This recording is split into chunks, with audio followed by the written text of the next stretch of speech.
Si on peut avoir un peu plus de piano au volume, on n'entend pas par ici.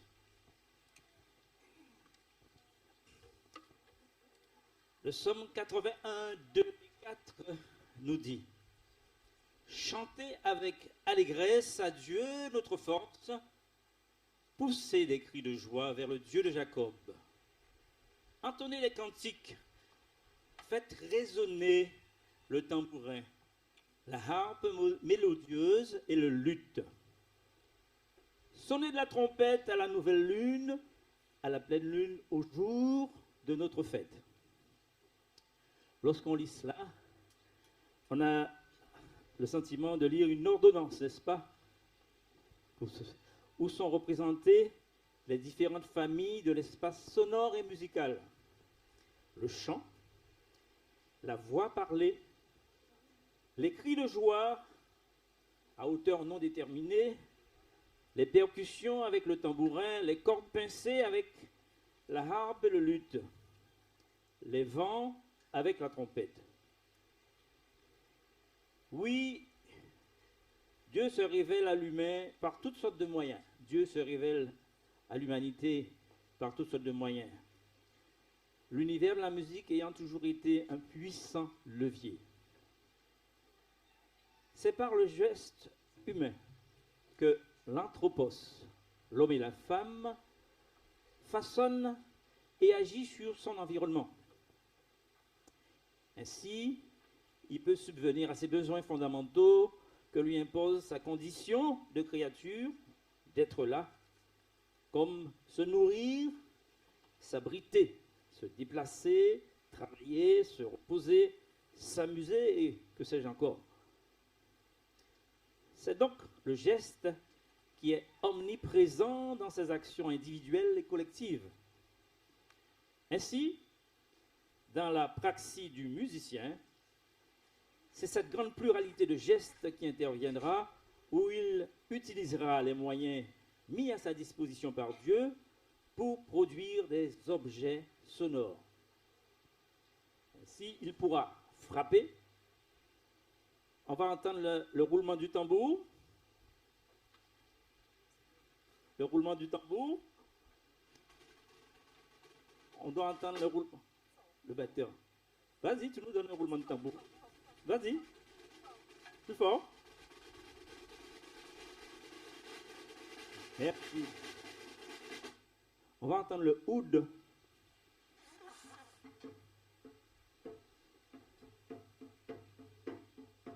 Merci. On va entendre le stilpan.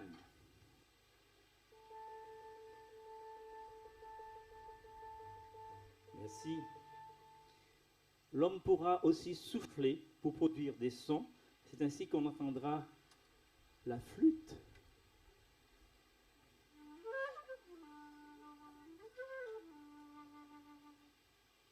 La clarinette.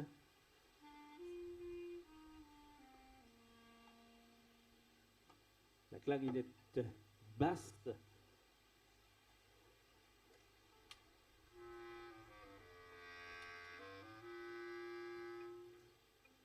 Le saxo soprano.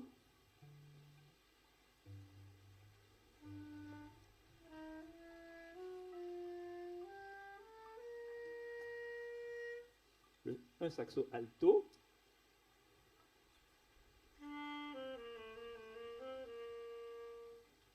Merci, ils n'ont pas été prévenus. La surprise du jour. On va entendre au violon, jeu de Pids. Le jeu de Pids, eh bien, avec toi, Pids. C'est quoi le Pids? Allez, vas-y, comme tu veux.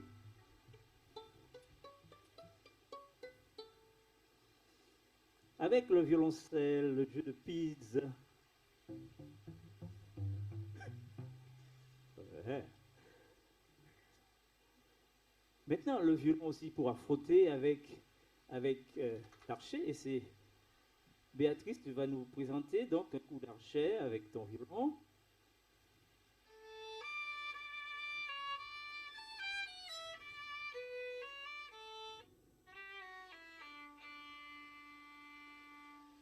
Bien. Le grave avec le l'archet, avec le violoncelle.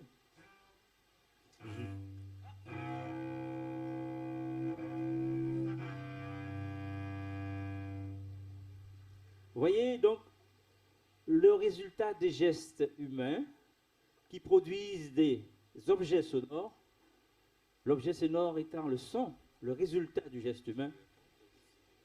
Et dans ces objets sonores, qu'est-ce qu'on trouve? 4 paramètres fondamentaux. Toujours 4 paramètres qui sont présents. Quels sont-ils? La hauteur. C'est quoi la hauteur? La hauteur. En musique, la hauteur, c'est la note do, ré, si, ça. Par exemple, si on fait jouer hauteur, fais-moi une note moyenne. Et quelle est cette note? C'est un La. Elle nous a fait un La. C'est une note qui a la hauteur La. Donc, c'est un des paramètres fondamentaux de la musique. Le deuxième paramètre, c'est la durée. La durée du son. Le son a une durée. Il peut avoir une durée. L'autre, c'est l'intensité. Faible, fort. Et enfin, le timbre. C'est quoi le timbre? Le timbre, c'est ce qui distingue un La d'un autre, suivant que le La soit joué par un violon ou la flûte ou la voix, ce sera toujours un La, n'est-ce pas? Ce sera la même hauteur, mais ce ne sera pas le même timbre. C'est d'ailleurs pour cela que l'orchestre, qui représente toute la richesse des palettes qui sont mises à la disposition de l'humain pour construire des objets sonores, un peu comme les couleurs et les gestes techniques du peintre, les gestes du sculpteur, qui sont le modelage, le moulage, la taille, la fonte, permettent d'assurer une immense variété de productions plastiques. Ainsi, il nous est possible d'établir un pont comparatif avec la musique, où les gestes et les objets dialoguent au service d'une production féconde. Citant le Groove Dictionary of Musical Instruments, Bernard Sèvres recense environ 12 000 instruments de musique. C'est dire comment la nécessité de la classification scientifique s'est fait ressentir. Ainsi, au XXe siècle, on se souvient surtout des travaux de Kurt Sachs, qui marquent ainsi l'époque moderne avec, en particulier, le système de classification qu'il réalise avec Hans Bostel et qui porte leur nom. C'est apparu en 1914. Et c'est ce système qui, jusqu'à nos jours, est le plus utilisé par les ethnomusicologues, car retenu comme étant la référence en matière d'organologie. Alors, ce système, qu'est-ce qu'il dit en substance? Il distingue 4 familles instrumentales qu'on appelle les idiophones. Les idiophones, c'est quoi les idiophones? C'est quoi un idiophone? Qui sait? le mot est bizarre, c'est vrai. Les idiophones, c'est simplement un instrument. Par exemple, nous avons le steel pan. C'est un idiophone parce que le son est produit par la matière elle-même. Le marimba, que je n'ai pas porté, est aussi un idiophone. Le vibraphone, il y en a beaucoup, dont le son est produit par le corps lui-même de l'instrument. Le mot est loin de ce que la signification que nous donnons. Ensuite, nous avons les membranophones. C'est produit par les membranes. Le son est produit par une ou deux membranes mises en vibration, par percussion ou friction. Les chordophones, retenez bien ce nom-là, où le son est produit par la vibration d'une ou plusieurs cordes tendues. Et enfin, la 4e famille, les aérophones, où le son est produit par la vibration de l'air. L'instrument lui-même ne vibre pas et il n'y a pas de cordes ou de membrane vibrante. Nous allons écouter successivement les percussions dans une adaptation de Je louais l'Éternel avec Maëlori Zénon au steel pan, accompagné de Bastien Pindy à la batterie, Joël Mado au piano et le oud avec Litsoé Liam. Ensuite, nous écouterons Pour surprise symphonie de Joseph Haydn et Finlandia de Jean Sibelius.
sons médiums, les sons moyens, les sons graves et les sons aigus. On peut avoir un orchestre philharmonique de type avec que des stylpan. Donc c'est un instrument qui gagnerait à être connu, travaillé et découvert.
Le développement de la pratique et de l'écriture polyphonique doit beaucoup au quatuor à cordes qui permet de faire entendre 4 voix différentes allant du plus grave au plus aigu.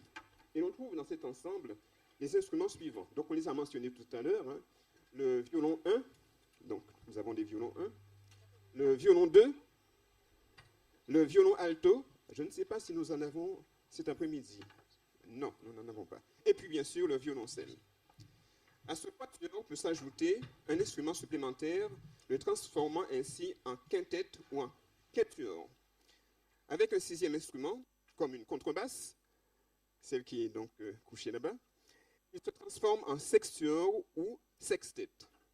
Alors, nous avons tout à l'heure entendu parler des idiophones, des aérophones, et moi, je vais vous parler des chordophones. Les chordophones forment la 3e grande catégorie de la classification Hornbostel-Sachs, où l'on dénombre 77 sous-catégories. Alors, dans un chordophone, le son est produit par la vibration d'une ou plusieurs cordes, comme des instruments à cordes que nous avons ici, tendu entre 2 points. Le geste instrumental du musicien peut être très varié, autour d'actions principales qui constitueront donc à pincer, par exemple la guitare, hein, à frapper, le piano, et à frotter, ce que nous avons donc avec les violons, violoncelles, contrebasses. Il est à signaler que l'un des premiers chordophones répertoriés est l'arc musical remontant à des temps quasi immémoriaux. Dans les psaumes de David, on retrouve de nombreuses références aux instruments, notamment au psaume 33, les versets 1 et 2. Alors je cite, « Juste, réjouissez-vous en l'Éternel, la louange sied aux hommes droits. Célébrez l'Éternel sur le luth à 10 cordes. » Alors voilà, le violon est classé dans la famille des luths. On retrouve donc dans la grande famille des chordophones le luth à manche, en forme de boîte à cordes frottées, toujours sous la codification 321-322. En fait, ce sont des chiffres, hein. 3, 2, 1, 3, 2. On va présenter un petit peu la signification. À laquelle est ajouté le suffixe 71. Un violoniste montre l'instrument, suivi d'un court extrait sonore. Alors, les violonistes, là, vous êtes invités à montrer votre instrument et de nous donner un court extrait. Tout à l'heure, c'était Béatrice qui nous avait montré ça. Ah, voilà, Daniel va nous montrer le violon et il va nous faire un petit extrait.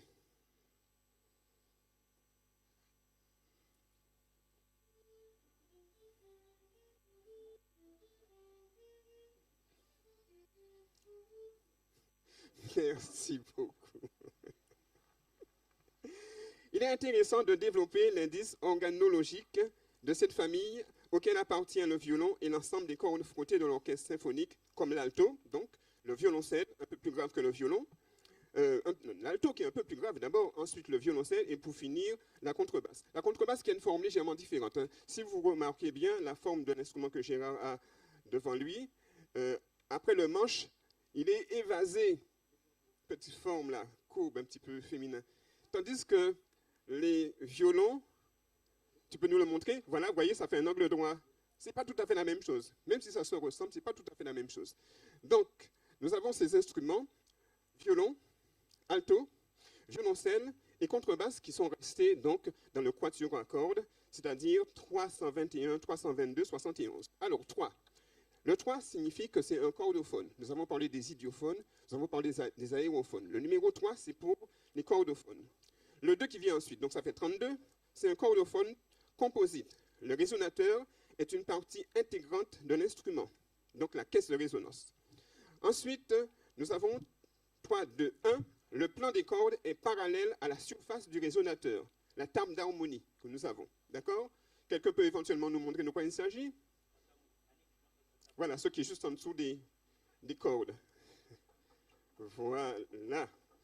Ensuite, le 3, 2, 1, 3, donc 321, 3, le support des cordes est une hampe. OK. 321, 32, luth à manche, donc ce n'est pas tout à fait ce que nous avons. 321, 322 en forme de boîte. Oui, les violons, effectivement, c'est une forme de boîte, une caisse de résonance. Oui. 321, 322, 7. La vibration des cordes se fait par frottement. Donc vous avez quelque chose qui frotte sur les cordes. Comment ça s'appelle? un archet. Ouais, présentez votre archet, oui.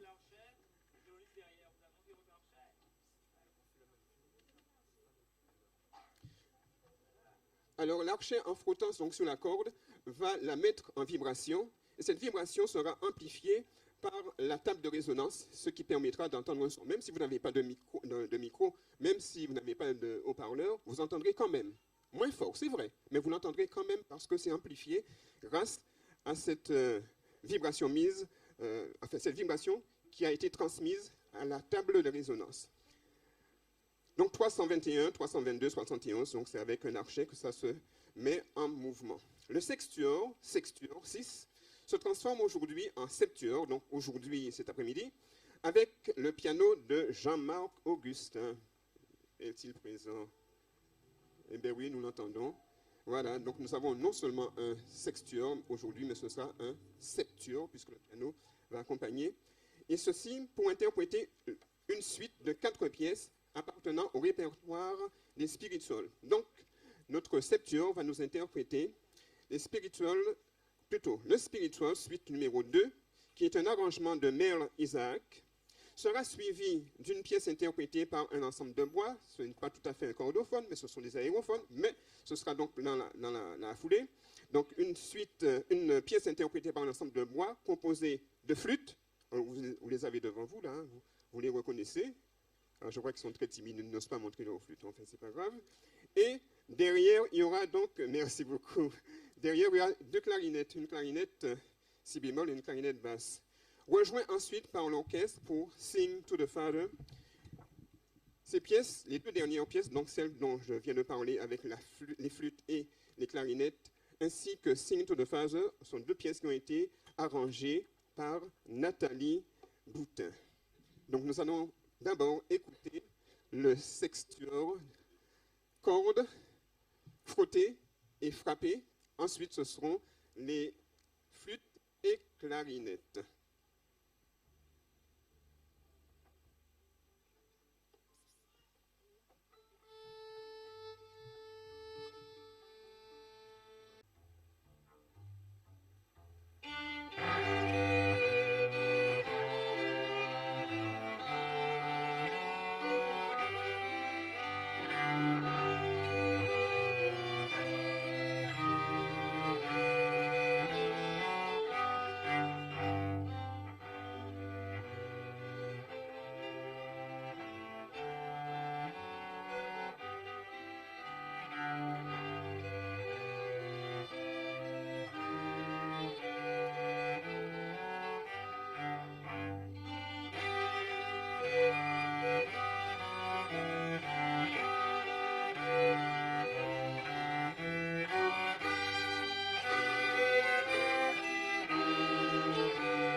je vais vous parler maintenant de l'aspect pratique de l'orchestre symphonique de l'IMAG. Cet orchestre a pris naissance en 2021, en avril 2021, et a démarré sur les chapeaux de roue parce qu'en début juillet, cet orchestre faisait déjà une très belle représentation au gymnase de Boissard. Comment est-il né cet orchestre? C'est vrai qu'il y en a toujours eu de type fanfare ou de type harmonique, mais cet orchestre symphonique a pris naissance grâce aux cours dispensés à l'IMAG, au cours de violon très précisément, dispensés par Béatrice Lérus. Béatrice, tu peux lever la main? Elle est là? Voilà. Béatrice est le professeur de violon de l'IMAG. Et c'est grâce à ces cours que l'orchestre symphonique a pu prendre naissance, parce que dans un orchestre symphonique, il y a une dominante d'instruments à cordes. Voilà.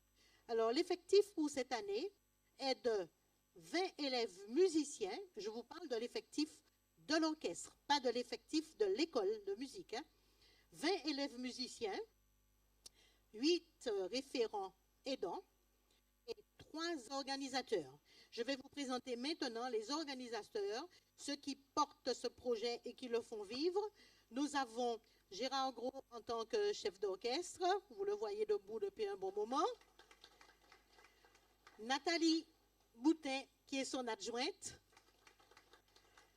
Et nous retrouvons Béatrice, qui est la responsable administrative de cet orchestre. Voilà pour la petite histoire. Alors, puisque c'est un orchestre et qu'il s'agit de musique, il y a bien évidemment des objectifs. Alors, ils sont multiples, comme vous vous en doutez. Premièrement, promouvoir l'enseignement musical. Deuxièmement, donner accès à une connaissance musicale de qualité avec un caractère chrétien et spirituel. Troisièmement, louer et adorer Dieu par la pratique instrumentale. Ça, ce sont les objectifs. Évidemment, toute vie d'orchestre, tout fonctionnement d'orchestre oblige à certaines contraintes, comme vous vous en doutez. Il y a des répétitions 2 dimanches par mois, donc ce sont des contraintes autant pour les élèves musiciens que pour les parents. Il faut fournir un temps de travail personnel à la maison, avoir un sens de l'engagement et bien évidemment, sans demander qu'ils soient des élèves brillants, mais qu'ils aient une scolarité quand même bien suivie. Ça, c'est très important. Par ailleurs, il faut aussi prendre des cours de formation musicale, savoir comment la musique fonctionne. Les cours de formation musicale sont dispensés dans les locaux de l'IMAG, mais il y a des élèves qui prennent des cours ailleurs qu'à l'IMAG, d'accord? Ceux qui prennent des cours ailleurs qu'à l'IMAG, après avoir passé une audition et après un entretien avec les parents, peuvent intégrer l'orchestre symphonique. Voilà. Je vous ai parlé des responsables, je vous ai parlé du sens de l'engagement. Une fois que l'élève est inscrit dans l'orchestre, il est tenu d'y être sur l'année. Sinon, l'orchestre ne peut pas vivre. Un orchestre ne peut pas vivre sans l'engagement de ceux qui le composent. Il semblerait qu'il y ait une bonne ambiance. C'est ce qu'on m'a dit.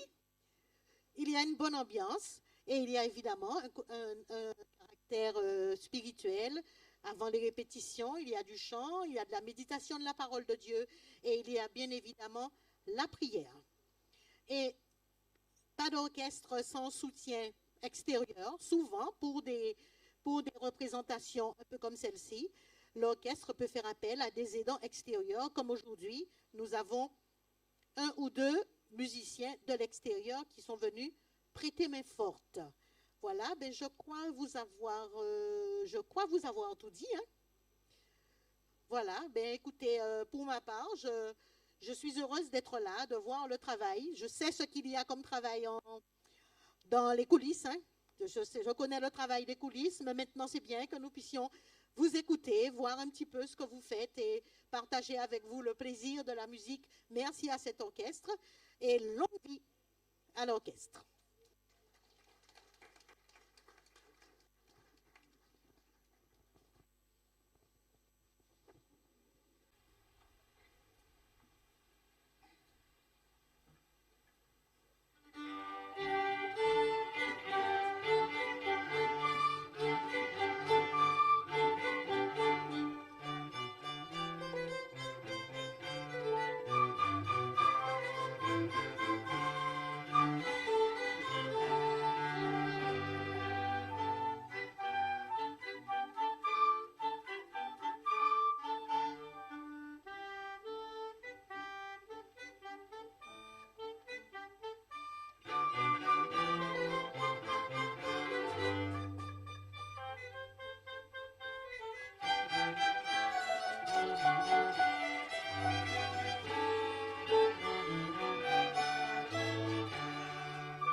tout ce que vous faites, faites-le de bon cœur, comme pour le Seigneur, et non pour des hommes. C'est un texte puissant qui conduit chacun d'entre nous, et particulièrement les musiciens.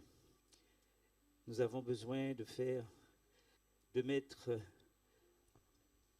très haut le niveau d'engagement lorsqu'il s'agit de pratiquer la musique du Seigneur, celle de Dieu, celui qui nous a créés et celui qui nous a sauvés.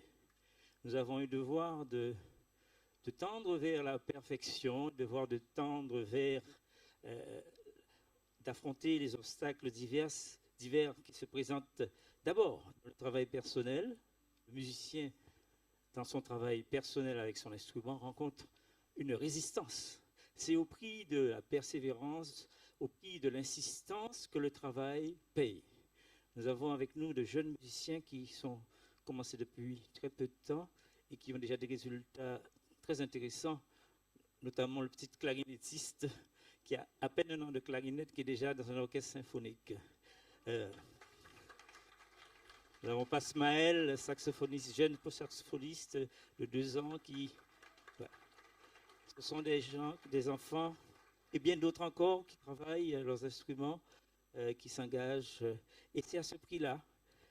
Et l'orchestre est un lieu formidable de défi parce qu'il y a le défi personnel, le musicien, mais aussi le défi collectif, de savoir jouer ensemble, de savoir vivre ensemble, vivre avec nos différences, nos caractères, au service de cette musique qui nous élève.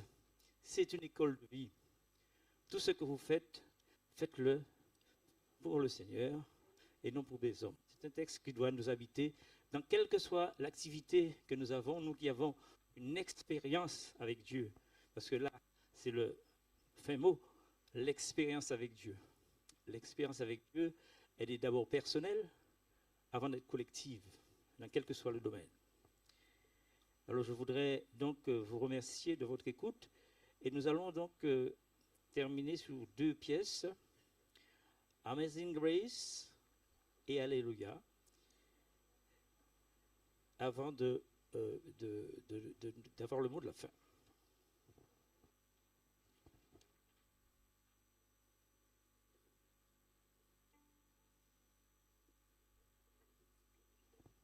Je voulais aussi saluer l'insistance de Liam. Liam à la percussion, parmi les plus jeunes. Liam, lève-toi, vois ta main. À la percussion, qui est jeune percussionniste, qui va bientôt commencer la batterie avec son professeur.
Ça mérite encore une plus grande applaudissement. Allez-y.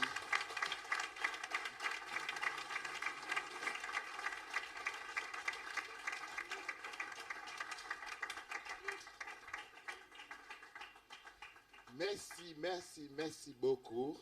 Ce que j'ai compris cet après-midi, si vous avez suivi bien, ce sont des étudiants de la musique, des gens qui viennent de commencer, mais qui ont fait un travail de professionnel. Vous êtes d'accord avec moi? Exactement. Applaudissez pour eux. Applaudissez pour eux. Donc, quand on parle d'étudiants, il y a quelqu'un derrière tout ça, n'est-ce pas? C'est pour ça que je vais demander, est-ce que tu as les profs ici, cet après-midi? Donc, je te laisse le présenter. Oui, il y a des professeurs de musique et qui sont des encadrants. Nous avons le professeur de violon, Daniel Kiko. Bien, professeur de violon, Béatrice Pérus, qui est la fondatrice l'âme de la corde. C'est l'âme de la corde. Nous avons Daniel Loyal. Nous avons Nathalie Boutin, professeure de flûte. Daniel Loyal est professeur de formation musicale à l'école de musique. Et puis nous avons aussi des personnes encadrantes qui sont des musiciens expérimentés, qui ont déjà un bon niveau et qui encadrent les jeunes. Voilà. Donc c'est... voilà. Et nous avons avec nous aujourd'hui des invités. C'est Joël Mado que je demande d'applaudir. Qui est venu, qui a pu faire une seule répétition avec nous, puisque le pianiste qui était prévu n'a pas pu venir. Donc c'est une performance que de couvrir un répertoire en une répétition. Pareil pour Bastien Pendy à la batterie, qui nous a rejoint et qui a fait aussi une répétition.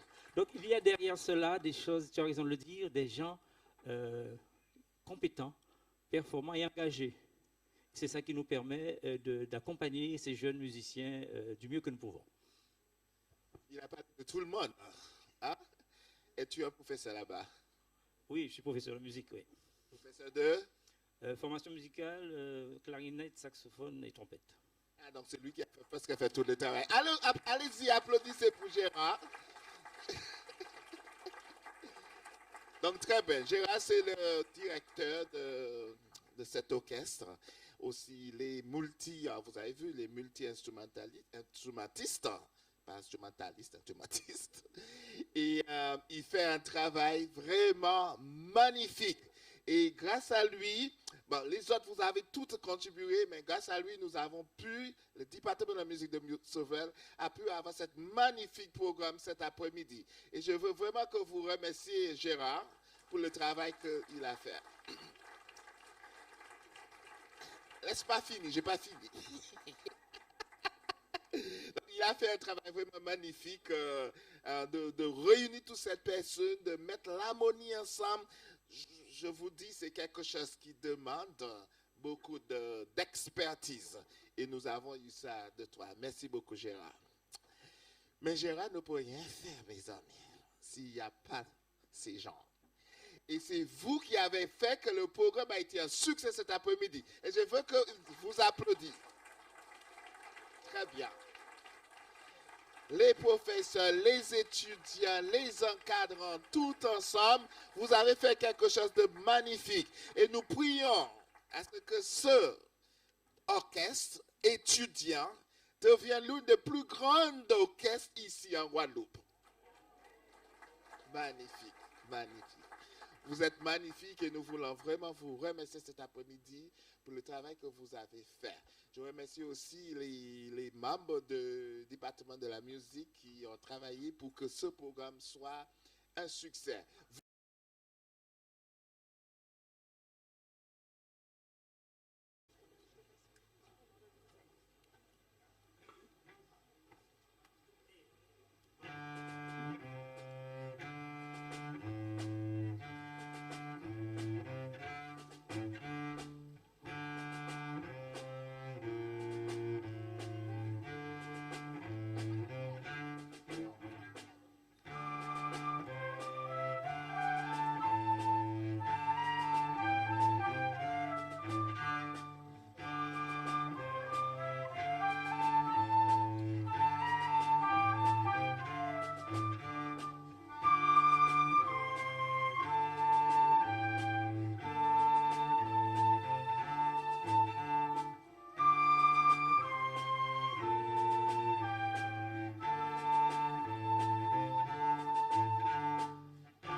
Magnifique. Mettons-nous debout. Il y a une seule département que j'ai oublié de remercier. Nous les oublions tout le temps. Et vous savez c'est quoi? N'est-ce pas? Ah, exactement. Les bons sons que vous entendez, il y a quelqu'un qui est derrière cette boîte, qui est en train de faire tout le travail. Freddy, tu peux venir? Il s'appelle Freddy et il a Wodig avec lui, qui a installé tous les micros, toutes les choses pour que nous puissions entendre bien sans crier dans nos oreilles. Donc je veux que vous l'applaudissez. Viens. C'est lui l'homme derrière le table, derrière le truc. Il va nous fermer avec la prière. Merci. Éternel, notre Père et notre Dieu, nous voulons te remercier pour cet après-midi où ta grâce s'est répandue dans ton assemblée, où les anges, les mondes qui n'ont pas péché, ont pu voir la manifestation de ta gloire à travers, Seigneur, des humains que tu as rachetés. Que tu puisses mettre ton sceau sous cet orchestre, que chaque membre puisse contribuer à élever ton nom à travers les instruments, et que cet orchestre, Seigneur, puisse toucher bien des cœurs, que cette musique apaisante, Seigneur, nous accompagne et que nous donne envie de poursuivre notre course lorsque, dans ton royaume, nous allons écouter encore des mélodies, Seigneur, encore plus glorieuses. C'est pour cela que nous te demandons, Seigneur Dieu, de garder en ton nom cet orchestre et de bénir chacun d'entre nous et que nous puissions retourner en paix dans notre demeure respective. Nous te demandons ces grâces au Père, non que nous soyons dignes, mais dans le nom de Jésus et pour ta gloire. Amen.